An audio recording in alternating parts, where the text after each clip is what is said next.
आखाती देशांमध्ये सुरू असलेल्या युद्धाच्या तणावपूर्ण पार्श्वभूमीवर जिल्ह्यात एलपीजी सिलेंडरचं वितरण व इंधन पुरवठा सुरळीत ठेवण्यासाठी सांगली जिल्हा प्रशासनाने कठोर पावले उचलली आहेत।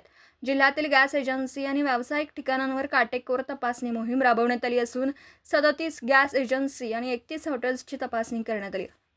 या कारवाईत 71,200 रुपयांचा मुद्देमाल जप्त करण्यात आला असून 3 गॅस एजन्सींवर गुन्हे दाखल करून 3 जणांना अटक करण्यात आली, अशी माहिती जिल्हाधिकारी अशोक काकडे यांनी दिली आहे।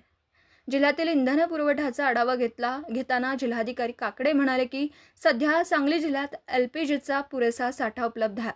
त्यानुसार एलपीसीएल कंपनीचा 3,662 मेट्रिक टन, बीपीसीएल कंपनीचा 1,039 मेट्रिक टन आणि आयओसीएल कंपनीचा 57 मेट्रिक टन इतका एलपीजी साठा उपलब्ध आहे। त्यामुळे जिल्ह्यातील घरगुती ग्राहकांना गॅस सिलेंडरचा पुरवठा कोणत्याही अडथळ्याविना सुरू राहणार आहे।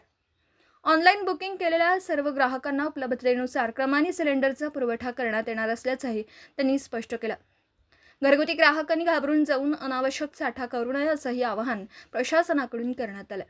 घरगुती एलपीजी गॅसचे सुरळीत वितरण व्हावं तसेच घरगुती गॅसचा अवैध वापर रोखण्यासाठी जिल्हा स्तरावर दक्षता व फिरती पथकं नियुक्ती करण्यात आली।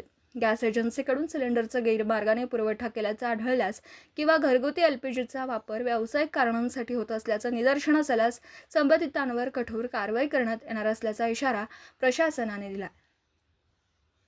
N24 मराठी न्यूजसाठी मिरजहून प्रतिनिधी मुस्तफा मुल्ला। सांगली जिल्ह्यामध्ये डिझेल आणि पेट्रोलचा पुरवठा तसाच HPCL, IOCL आणि BPCL मार्फत LPG गॅस सिलेंडरचाही पुरवठा करण्यात येतो। हा स्टॉक जिल्ह्यासाठी पुरेसा आहे। डिझेल आणि पेट्रोलमध्ये तर पुढील 8 ते 10 दिवस पुरेल एवढा स्टॉक जिल्ह्यात आहे। LPG गॅस सिलेंडरचाही पुरेसा साठा जिल्ह्यामध्ये उपलब्ध आहे असे तेथील सर्व वरिष्ठ अधिकाऱ्यांनी काल मला आश्वासित केलेले आहे। त्यामुळे मी लोकांना असं सांगतो, सर्व सांगलीकरांना अशी विनंती करतो की कृपया घाबरून जाऊ नका। आपल्याला आवश्यक असलेले डिझेल, पेट्रोल आणि LPG गॅस सिलेंडर्स पुरेशा प्रमाणात जिल्ह्यात उपलब्ध आहेत।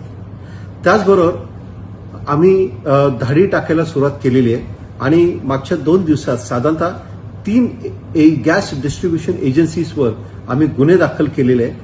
पोलिसांनी सुद्धा 3 जणांना अटक केलेली आहे आणि साधारणतः 71,000 रुपयांचा ची मालमत्ता किंवा मुद्देमाल जप्तही करण्यात आलेला आहे।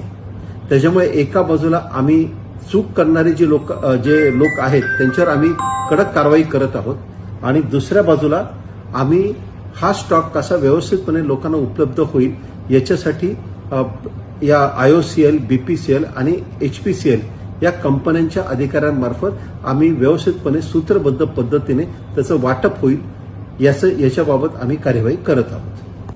दिवसभरातील घडामोडींचा आढावा घेण्यासाठी पाहत रहा N24 मराठी न्यूज चॅनल।